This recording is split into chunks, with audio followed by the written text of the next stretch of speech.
Hey, this is part two of the fall of Nineveh. If you join us in part one, we found out that Nineveh was saved during the time of Jonah, but about 160 years later, God sends Nahum with another warning, but this time that Nineveh would be destroyed. And we found out that the reason they were going to be destroyed is because Nineveh decided within 160 years that they no longer wanted to worship Yahweh, but instead they wanted to worship all the other gods, the false gods. So Nahum chapter 2, this is the destruction of Nineveh, and God tells Nineveh ahead of time what's going to take place. And the reason for this is because God is still gracious. He still wants to save people. But his judgment will stand true, and we need to take heed of that. Here's what Nahum chapter 2 here reads: The scatterers have come against you. Men of ramparts, watch the roads, stress for battle, collect your strength, for the Lord is restoring the majesty of Jacob as the majesty of Israel. For plunderers have plundered them and ruined their branches. The shields of his mighty men is red, his soldiers clothed in scarlet. The chariots have come, flashing metal, on the day he musters them. The cypress spear are banished. The chariots race madly through the streets. They rush to and fro. Through the squares they gleam like torches. They they dart like lightning. He remembers his officers. They stumble as they go. They hasten the wall. They hasten to the wall. The siege tower is set up. The river gates are open. The palace melts away. Its mistress stripped. She is carried off. Her slave girls lamenting, mourning like doves, and beating their breasts. Nineveh is like a pool whose waters run away. Hot, hot, they cry, but none turns back. Plunder the silver, plunder the gold. There is no end of the treasure, or of the wealth of all the precious things. Desolate, desolation and ruin. Hearts melt and knees tremble. Anguish is in all the lines. All faces grow pale. Where is the lion's den, the feeding place of the young lions, where the lions and the lioness went, where his cubs were, with none to disturb?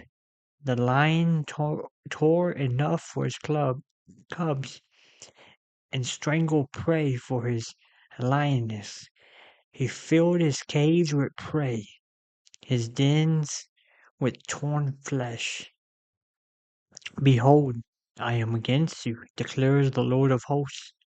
I will burn your chariots in smoke, and the sword shall devour your young lions. I will cut off your prey from the earth, and the voice of your messengers shall no longer be heard. So God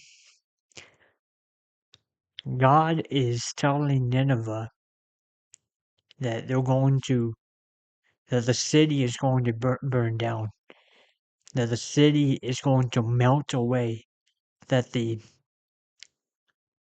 all of the treasures that Nineveh has will be taken from them and given to another person, another nation, most likely Israel, because right here in verse 2 it says, For the Lord is restoring the majesty of Jacob as the majesty of Israel. And then he talks about the shields of the mighty man is red, his soldiers are clothed in scarlet. There's a war about to happen. It says God tells them in the very beginning, dress for battle. collect your strength. God is warning them. Get ready, Nineveh. Get ready for battle. Nineveh is like a pool whose waters run away. Yes. Plunder the silver, plunder the gold. There is no end of treasure or of the wealth of all precious things. So Nineveh was wealthy. Nineveh had vast amounts of wealth. A city that, 160 years before, they turned to Yahweh, and Yahweh made Nineveh wealthy, but they turned against Yahweh. My favorite part of this whole story is actually chapter 3. And for some reason, I circle verse 2 and I put down 2 Kings 18. And this was 2 years ago. So I'm trying to figure out, why did I put that down?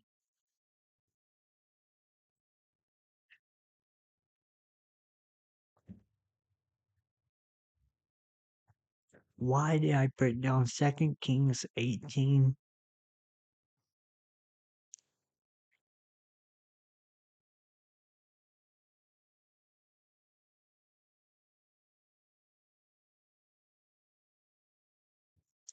I don't know.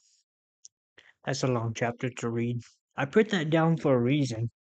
And maybe I'll go back and read it and figure out why I put that down, because I put that down 2 years ago for a reason. I had a purpose for that.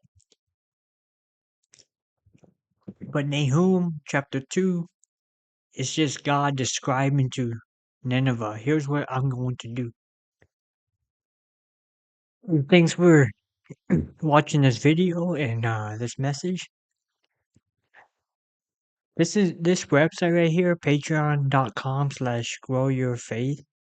If you wish to support the ministry financially, then you can do that. The money will go towards planting a local church that will be targeting young people in Northwest Wisconsin. So Northwest Wisconsin, most of the churches, it's just people over the age of 55, and young people are everywhere. But I'm just one person. I have one income. I don't have unlimited resources, but I want to I want to reach young people for Christ. And I don't just want to reach young people for Christ. I believe God is calling me to do this.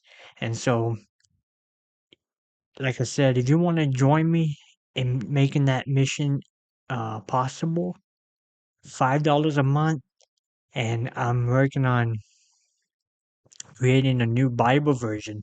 It's going to be called Grow Your Faith Bible. And if you become a Patreon, you'll get access to that Bible